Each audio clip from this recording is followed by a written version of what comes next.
Bem, nessa segunda parte da aula de hoje, nós vamos conversar propriamente a respeito do grande documento do século XX da sociedade internacional, que é a Declaração dos Direitos Humanos da ONU, de 14 de dezembro de 1948.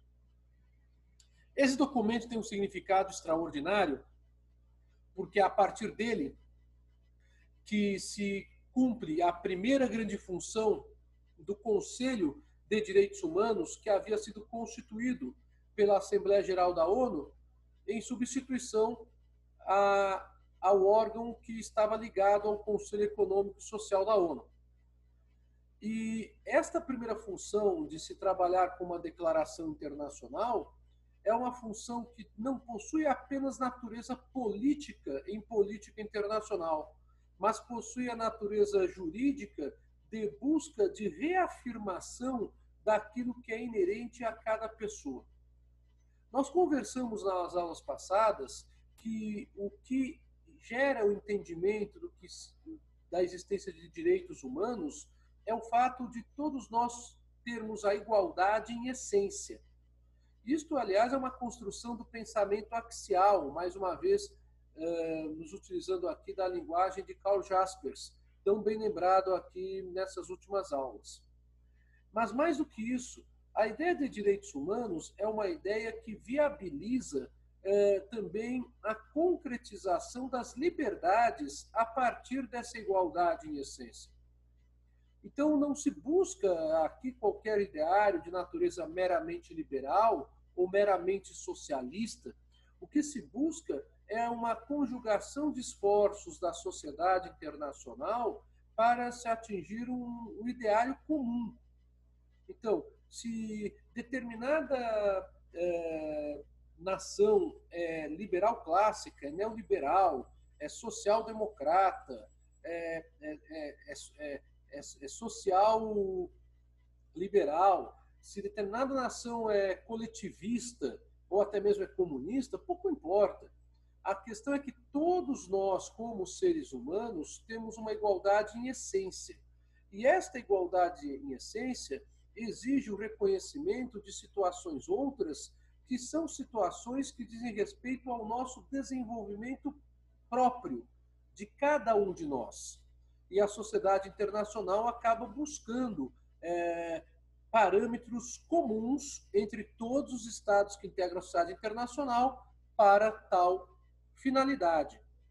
Vamos então agora projetar o PowerPoint em continuidade para tratarmos do conteúdo da Declaração de Direitos Humanos. Lembrando apenas que o Brasil tem parte ativa e fundamental na elaboração desse documento. E muitas das questões que esse documento traz são questões que até hoje estão em debate na sociedade internacional e que estão também trazidas para serem observadas pelo próprio Brasil, que assumiu esse compromisso perante os outros estados. Então vamos lá.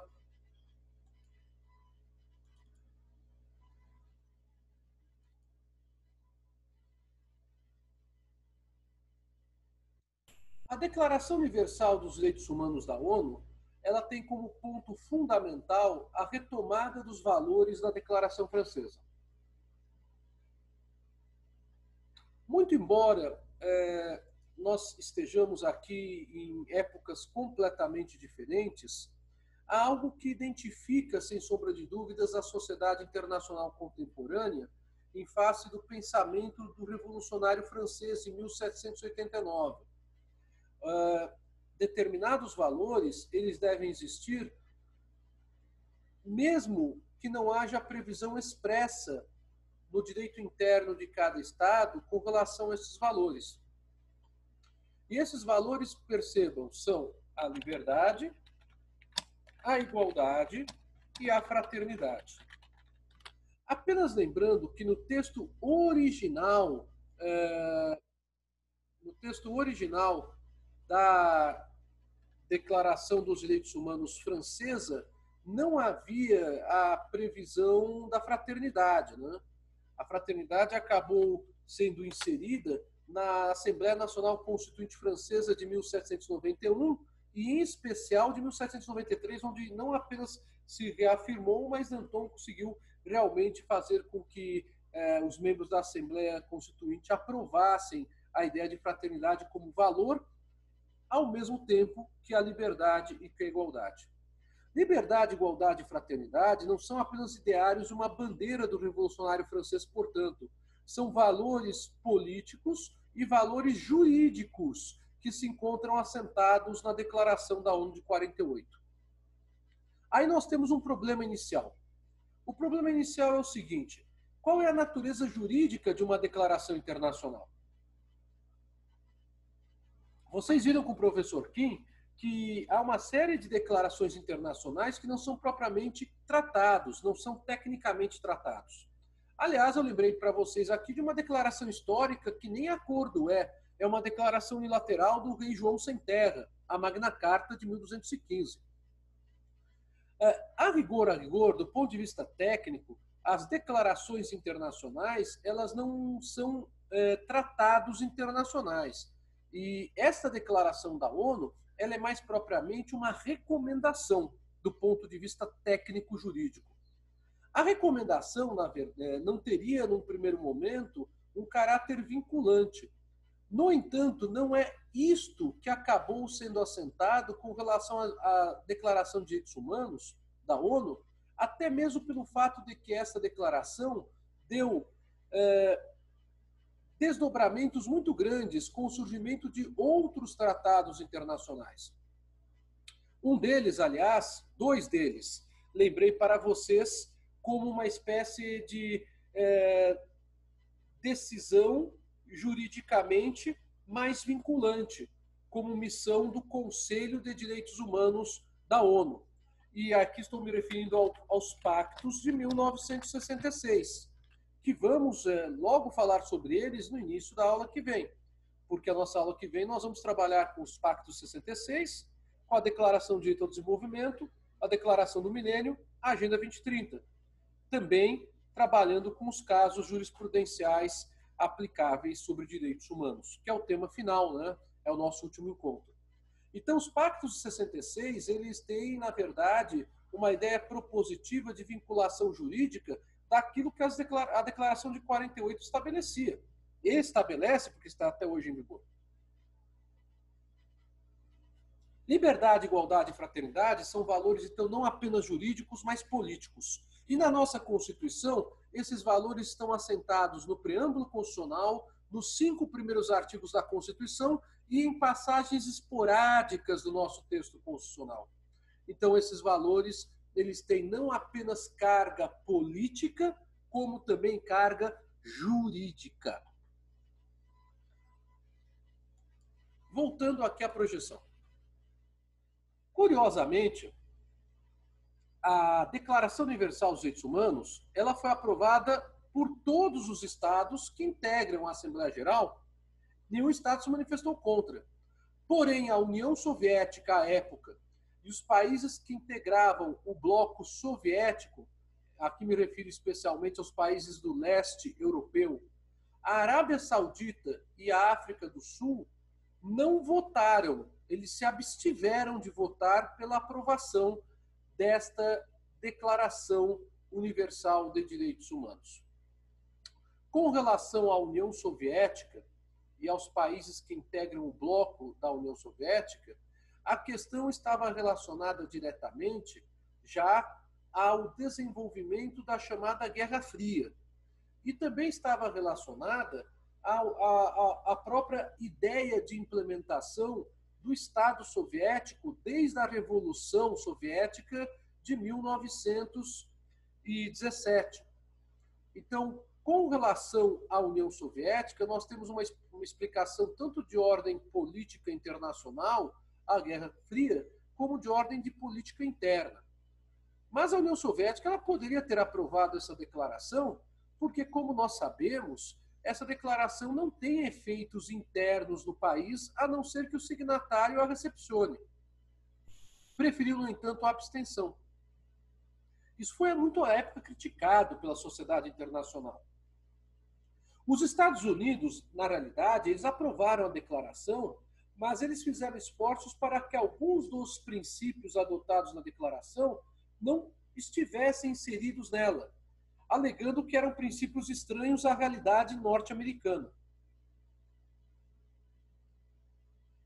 Foi o caso, naquela época, ao princípio da igualdade entre o homem e a mulher no casamento e fora dele, e que o Brasil apoiou ostensivamente os países europeus para a aprovação desse princípio.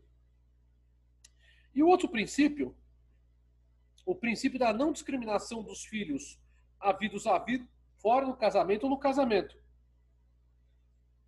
que também os Estados Unidos não tinham interesse em aprovar isso por conta das diferenciações de filiação que cada país tinha àquela época. E alguns ainda têm, né?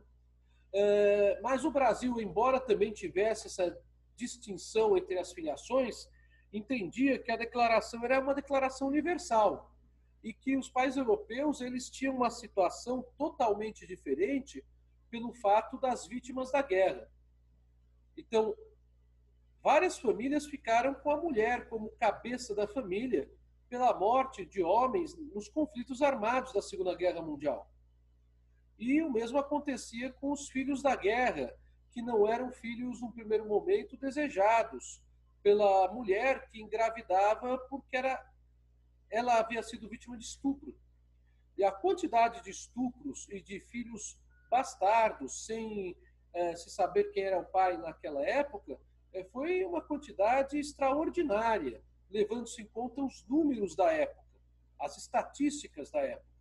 Então, o Brasil apoiou também os países europeus neste outro princípio, o princípio da não discriminação.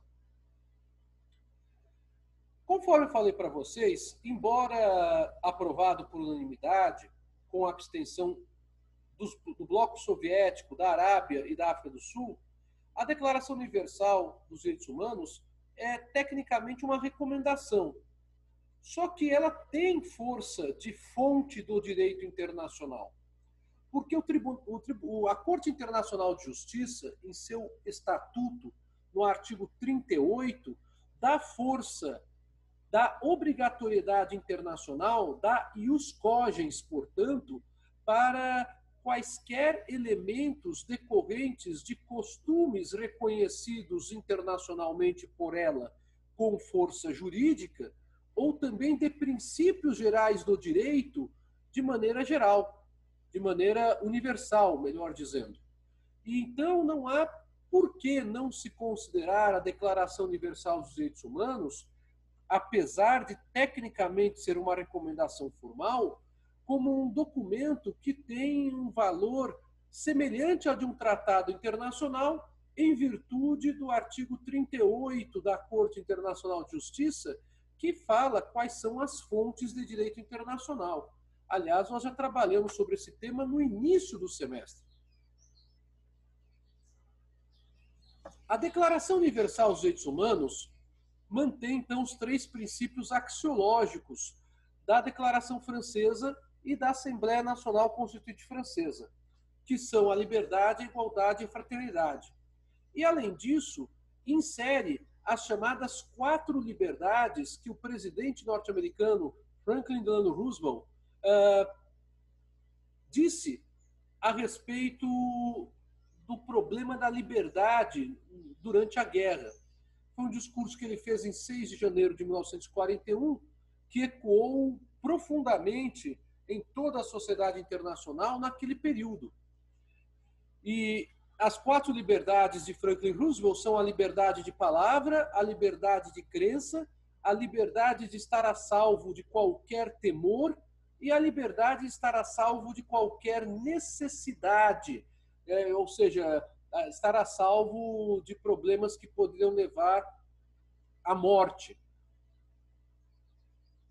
A Declaração Universal, ela acaba se constituindo no grande documento do século XX sobre direitos humanos, numa época em que Hannah Arendt, uma das grandes teóricas de direitos humanos e da liberdade, falava que esta época exigia o reconhecimento de direitos humanos como uma oposição à trágica experiência dos totalitarismos e à privação das qualidades humanas. porque a essência dos direitos humanos, diz ela, é o direito a ter direitos. E isto realmente estava sendo algo negado para populações inteiras durante esse período trágico das guerras mundiais. A Declaração Universal dos Direitos Humanos trabalha com dois grupos de liberdades: as liberdades individuais e as liberdades políticas. Então vamos agora conversar um pouquinho sobre as liberdades individuais que se encontram tratadas na Declaração Universal. E vejam vocês como, na verdade, todas elas estão expressamente previstas no artigo 5º de nossa Constituição. Vejam, então, a importância que a Declaração de 48 tem sobre o próprio modelo constitucional brasileiro quando trabalha com os direitos humanos na forma de direitos fundamentais na Constituição Federal. O item C7º da Declaração fala que todas as pessoas têm igualdade sem distinção. É aquilo que nós estamos comentando reiteradamente desde o nosso primeiro encontro sobre direitos humanos. A igualdade que nos une é a igualdade de essência. E isto é algo que está consolidado historicamente. Só que essa igualdade de essência não significa que nós não podemos ter igualdade de oportunidades. E aí, então, o item 7º trabalha com uma igualdade sem distinção e, mais do que isso, uma igualdade sem distinção, manifestando-se contrariedade a qualquer forma de discriminação. Quando se fala em qualquer forma de discriminação, se está falando aqui, sem sombra de dúvidas, que não pode haver uma discriminação por conta de sexo, orientação sexual, etnia, questões socioeconômicas ou culturais, que sejam formas apenas de perfis pessoais. Isso não tem nada a ver com o direito à igualdade que todos nós temos. Pelo contrário, a sociedade internacional busca a afirmação da igualdade de oportunidades, embora tenhamos perfis diferentes, porque todos nós, em essência, somos iguais. Assim, a discriminação de salário, por exemplo, entre o homem e a mulher, é algo que, infelizmente, continua sendo uma franca violação a esses direitos, sem sombra de dúvidas. Se trabalhar com uma discriminação a partir de perfis para fins de captação de emprego ou para fins de fixação de salário, também constitui uma violação aos direitos humanos. E nós vamos, inclusive, falar sobre essas questões trabalhistas daqui a pouquinho. Então, a ideia é a seguinte: a declaração não apenas reafirma aquela igualdade na essência que todos nós temos, que foi construída desde o pensamento axial, lá atrás, no século VIII a.C., mas ela também diz respeito a uma igualdade de oportunidades. Então, não pode haver práticas discriminatórias por diferenças de perfis ou características pessoais. Claro que não estou me referindo aqui ao talento ou habilitação de pessoas para desenvolver determinada atividade. É por isso que num concurso público, por exemplo, quem estuda mais tem condições de passar, mais do que a pessoa que estudou menos. Eu não estou me referindo a esse tipo de situação.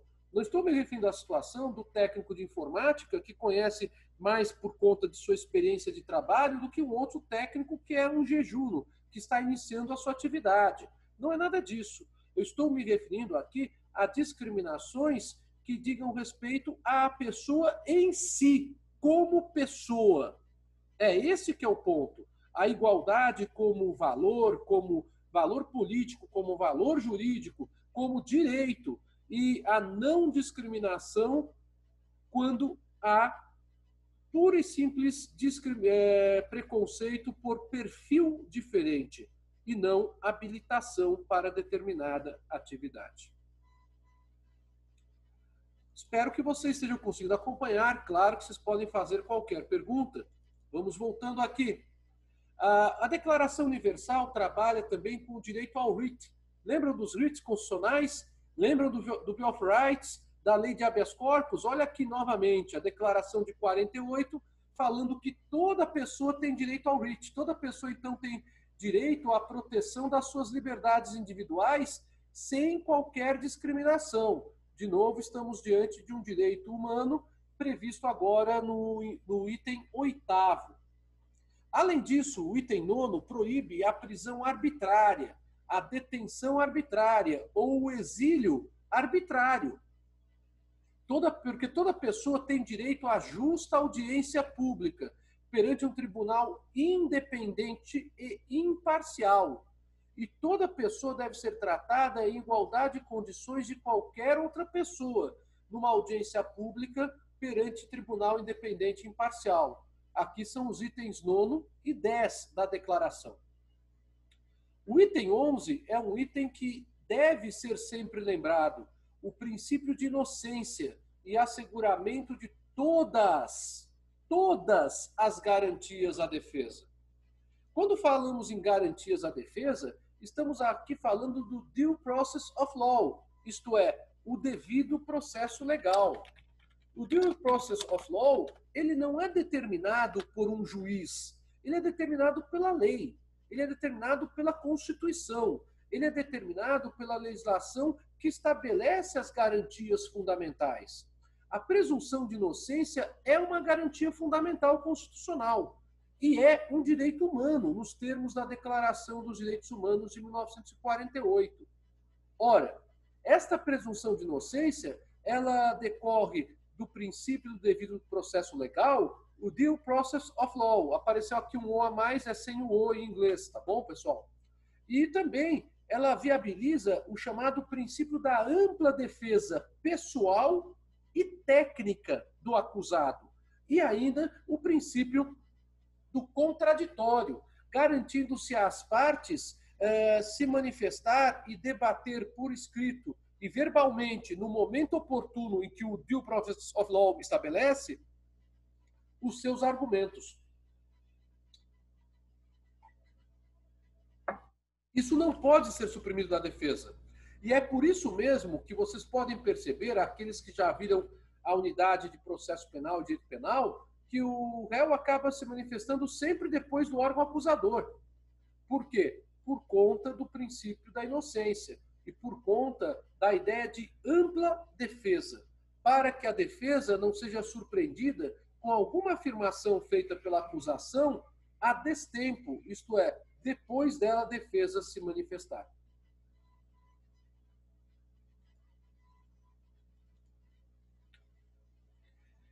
Também é liberdade individual, que decorre da Declaração Universal dos Direitos Humanos,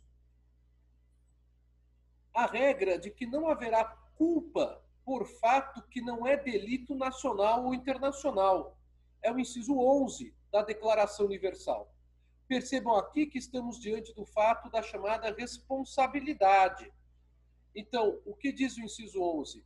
Para que uma pessoa possa ser considerada culpada por um fato que ela teria cometido e que seria delito, é necessário que haja a previsão disto.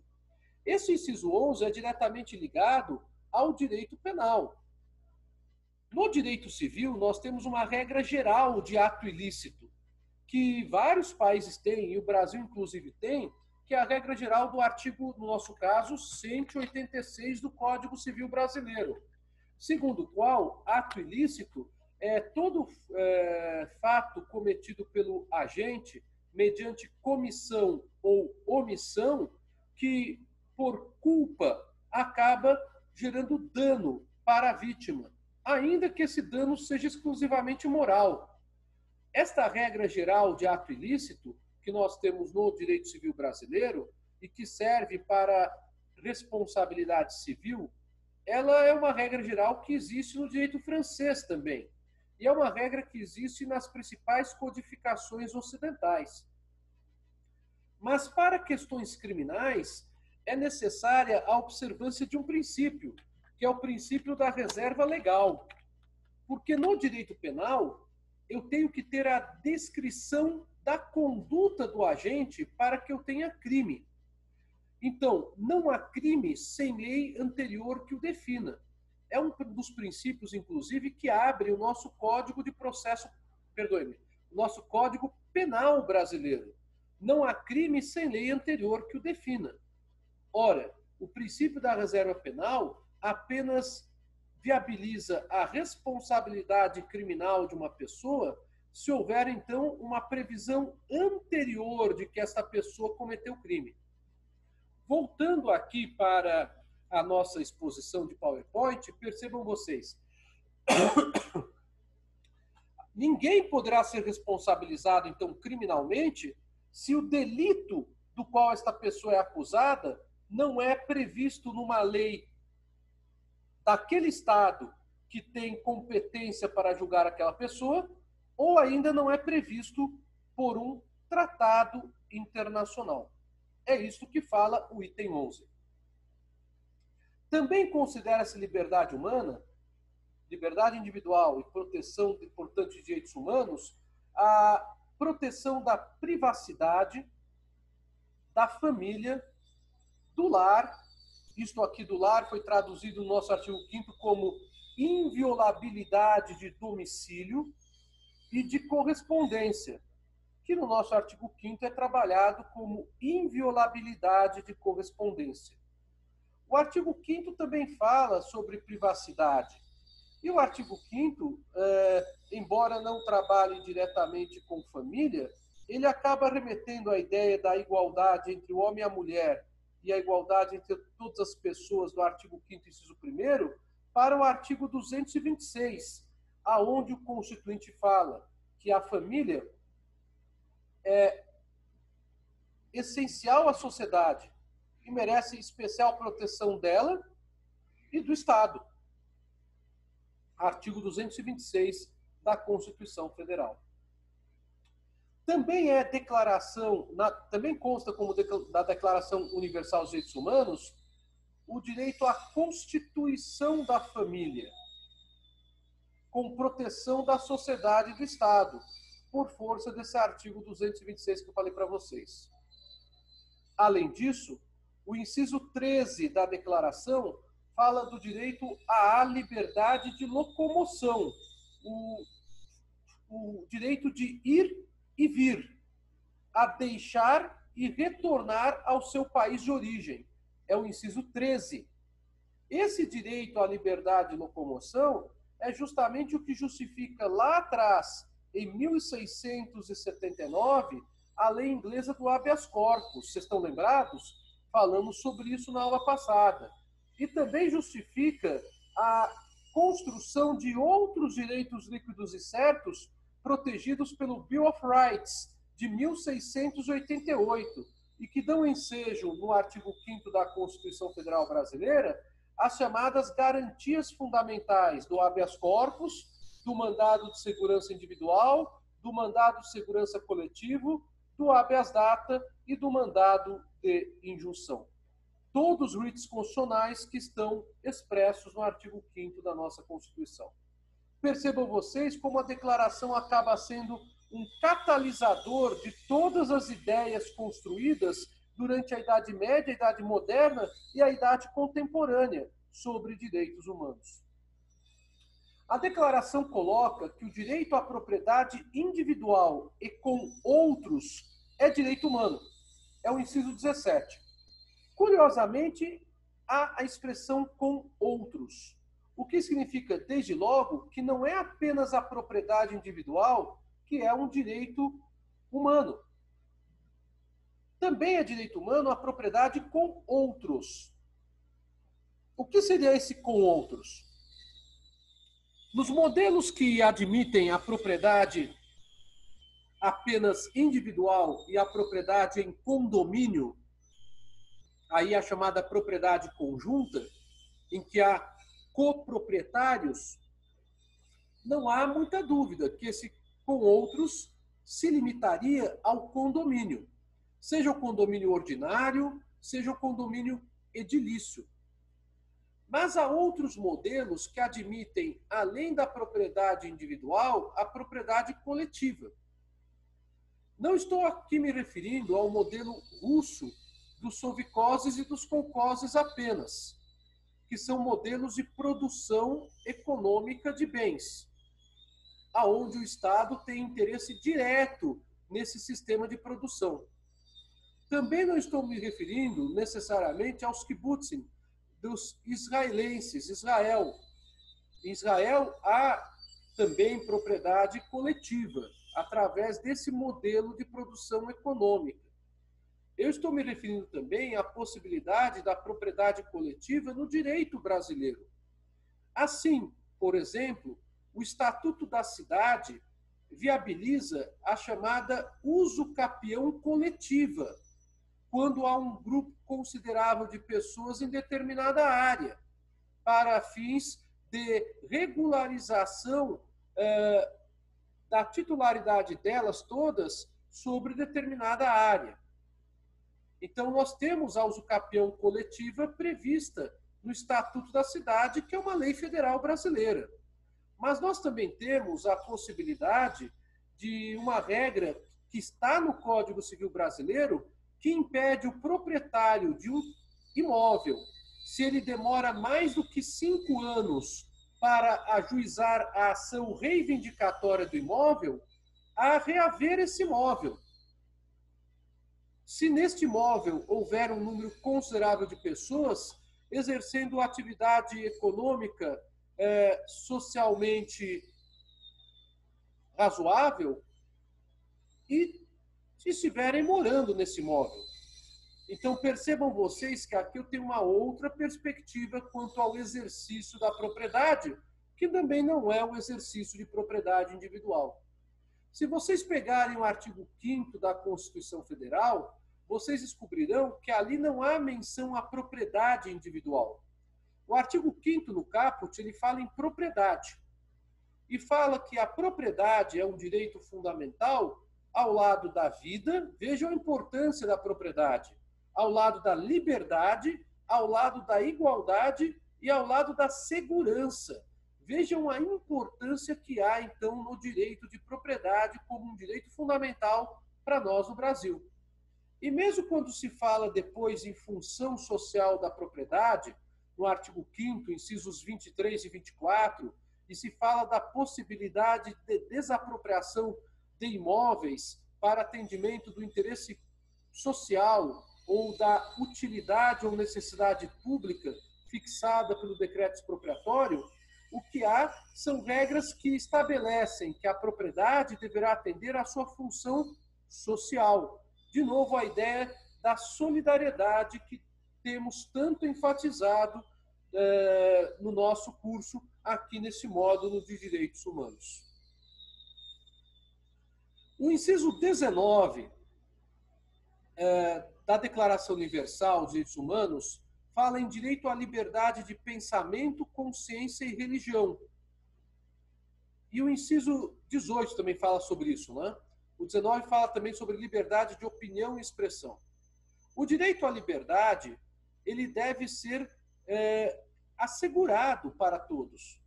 E é óbvio que, como todos os demais direitos, nós temos sempre algum tipo de limite. Já até conversamos sobre isso aqui na semana passada.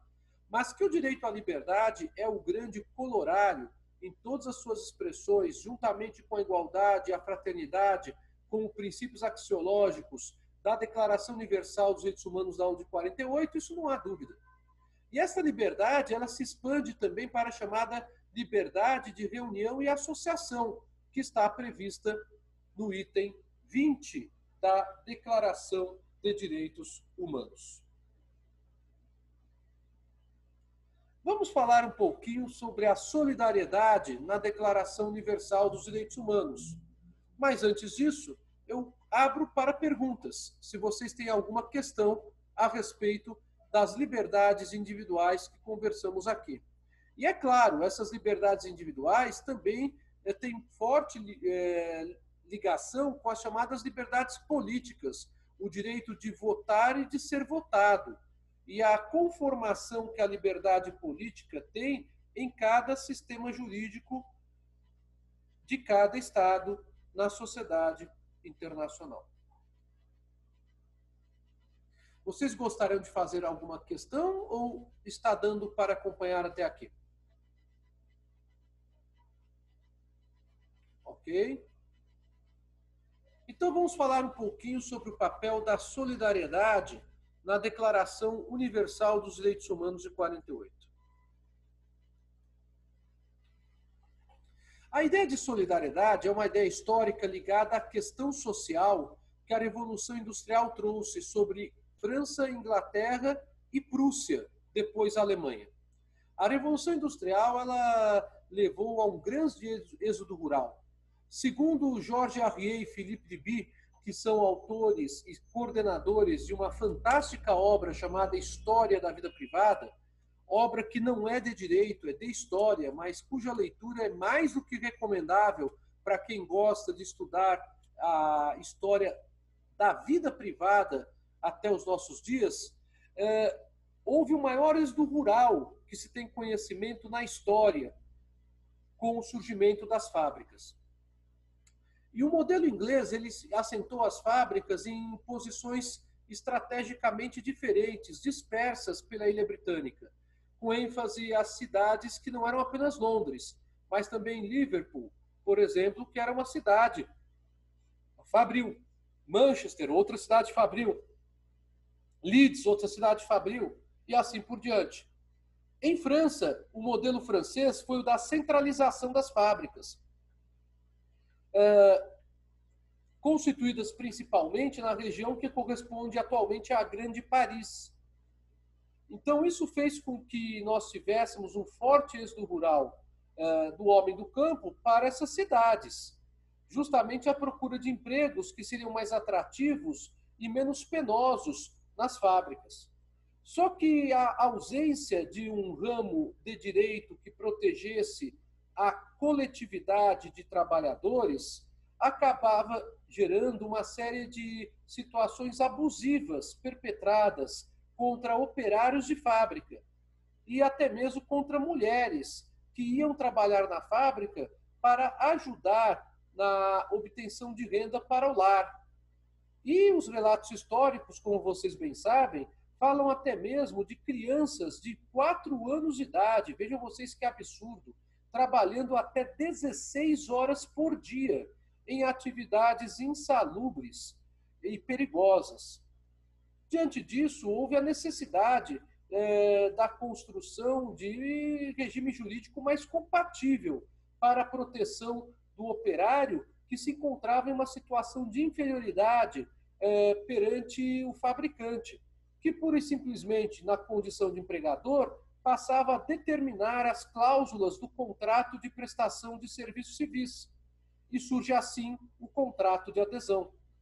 Ora, ou o empregado aceitava aquelas cláusulas, muitas vezes a modificação de regras previamente ajustadas, por uma simples questão de lei de oferta e de procura, e por uma questão relacionada ao lucro do fabricante empregador, ou ele perdia o emprego, e rapidamente esse emprego era dado para alguém dentre a multidão de desempregados existente àquela época na Europa do século XIX.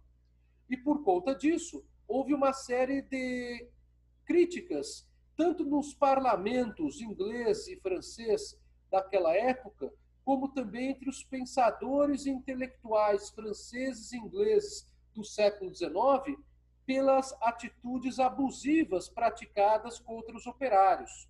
Mas não apenas críticas. O século XIX é o século do derramamento de sangue por conta da questão social. E derramamento de sangue mesmo. Conflitos civis, insurreições, conflitos de empregados com a polícia, tanto em Londres como nas cidades inglesas, como em Paris. Tudo isso levou a prisões, detenções, às vezes arbitrárias, às vezes não. Tudo isso levou a uma série de situações que culminou com a necessidade do Estado de intervir na relação entre o empregador fabricante e o empregado operário. E começam a surgir normas de ordem pública, isto é, normas para organizar a sociedade novamente, diante da novidade que foi a sociedade industrial.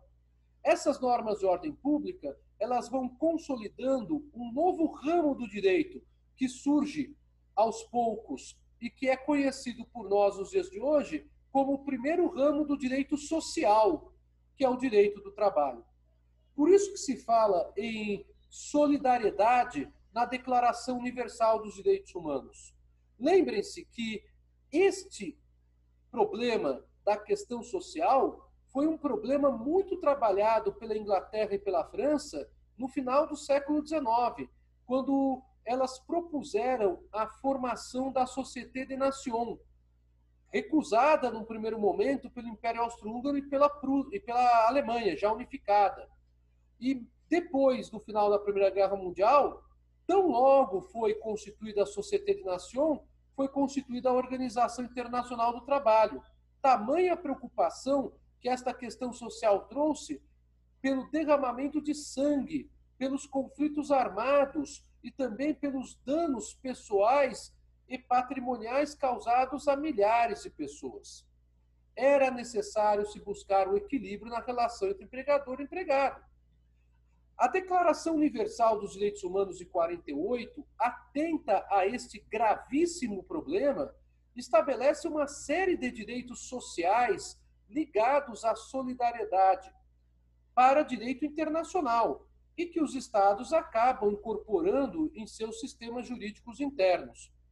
Lembrem-se que o Brasil possui até hoje, apesar das várias reformas trabalhistas que passamos, inclusive uma recente durante o governo Michel Temer, o Brasil até hoje tem em vigor a consolidação das leis do trabalho, que é uma lei de 1942, durante o governo Getúlio Vargas.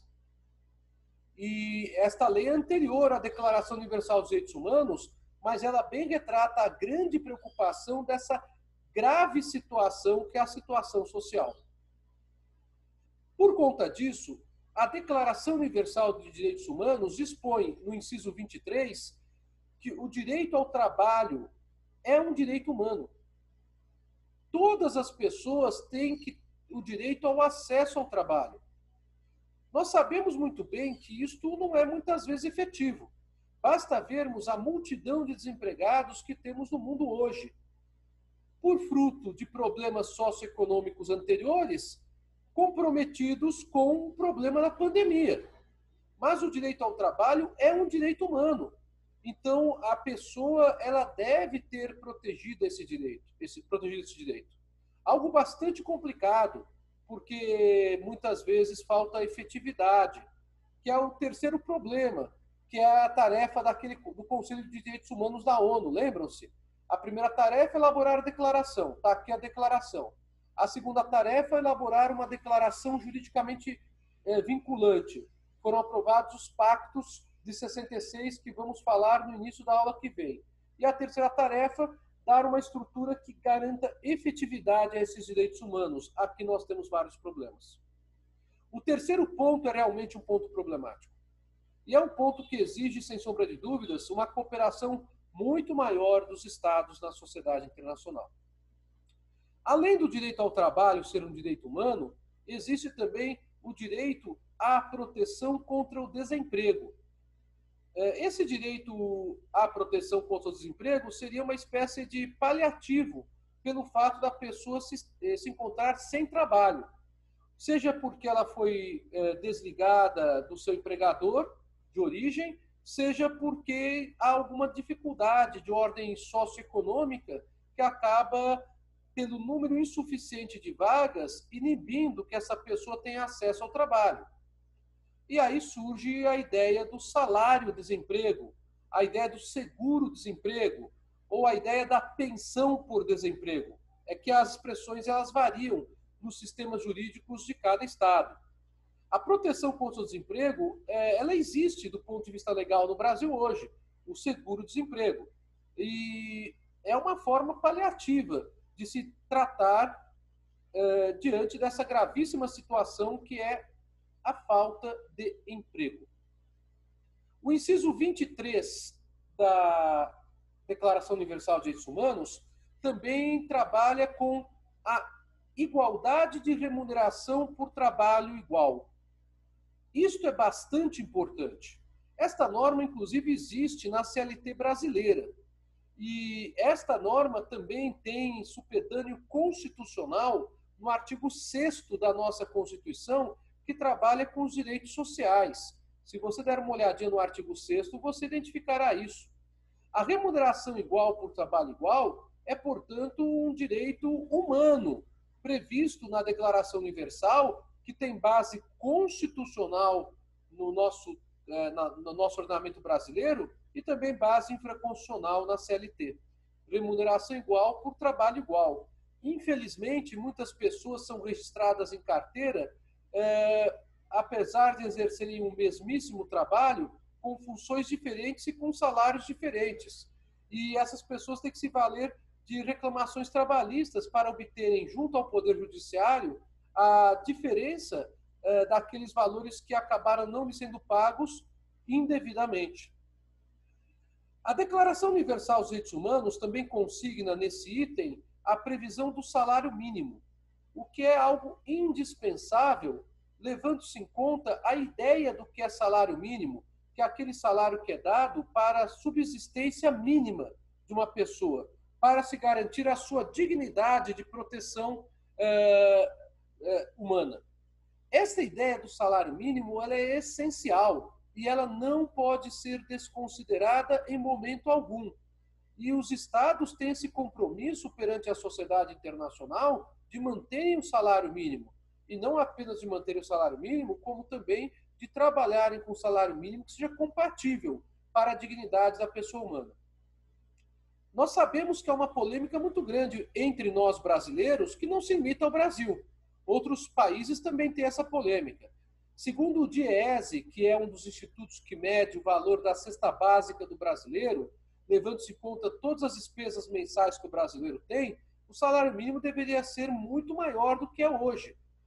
Esse descompasso do salário mínimo não é fruto de um governo.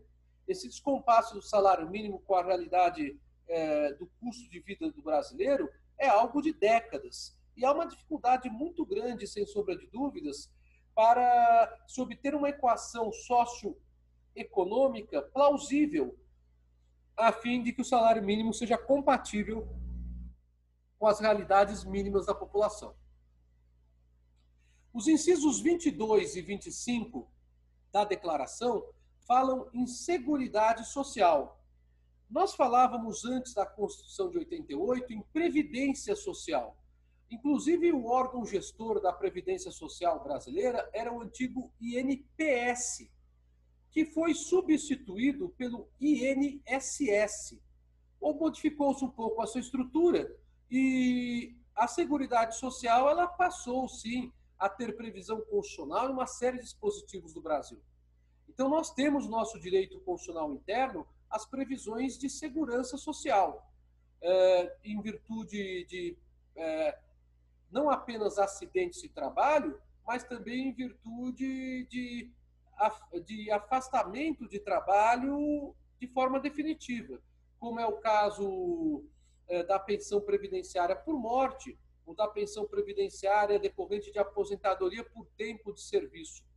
Então, há uma série de situações que são previstas pelas legislações atinentes à Seguridade Social. O inciso 24 fala sobre o direito ao repouso e ao lazer. O direito ao lazer, então, é um direito humano. Não é uma questão, você está querendo só trabalhar com lazer, nada disso. O direito ao lazer é um direito humano. E o europeu trata disso com tamanha importância que há alguns países que possuem uma jornada de trabalho inferior às 44 horas inglesas e inferior às 40 horas brasileiras, que é o normal da nossa jornada de trabalho, são as 40 horas. E, excepcionalmente, nós temos as 44 horas. O francês, por exemplo, em alguns segmentos da economia, trabalha com jornada horária de 35 horas, o que corresponde a 7 horas diárias de segunda a sexta-feira. Então, há uma necessidade de se equacionar bem o chamado direito ao repouso e o direito ao lazer. E também há outras duas previsões da Declaração Universal dos Direitos Humanos que têm um impacto no direito brasileiro da sociedade atual, que é o limite de jornada horária, que eu acabei de falar para vocês, e a remuneração de férias, as férias remuneradas. todo empregado tem direito às férias remuneradas. E isto é uma previsão que vem na Sociedade Internacional da Declaração Universal. Vejam quantos direitos humanos que a declaração traz que nós brasileiros acabamos incorporando. Vejam a importância dos direitos humanos no direito constitucional e infraconstitucional brasileiro. O direito de sindicalização é um direito humano. Muita gente critica os sindicatos, muita gente fala que sindicato só quer ganhar dinheiro, que sindicatos são guetos profissionais, que não levam em conta a conjuntura geral. O sindicato ele existe como um direito humano previsto na Declaração de 48. Lembre-se, declaração esta que foi firmada por todos os estados que assinaram a declaração, exceção feita aos países soviéticos daquela época, a Arábia Saudita e a África do Sul. Então, o direito de sindicalização é também direito humano. E o direito à educação, tanto o ensino elementar obrigatório e gratuito, quanto técnico profissional, quanto a igualdade de acesso ao ensino superior, são itens que constituem direitos humanos previstos na Declaração Universal de 48. Bom, há uma questão muito forte aqui quanto ao direito à educação, que eu gostaria de falar nesse final de aula. Uma das razões para que ocorra tantas divergências quanto ao conteúdo dos direitos humanos na sociedade contemporânea é o pensamento jusfilosófico ocidental em contraste com o pensamento jusfilosófico oriental sobre direitos humanos. Eu cheguei a fazer alguma referência sobre isso na nossa primeira aula. Agora, percebam vocês que mesmo os países orientais acabaram assinando a Declaração da ONU de 48. Quem não a assinou foram os países soviéticos, por questões muito mais relacionadas à Guerra Fria com os Estados Unidos e muito mais relacionada a problemas de política interna de cada um desses países do que propriamente ao conteúdo da declaração.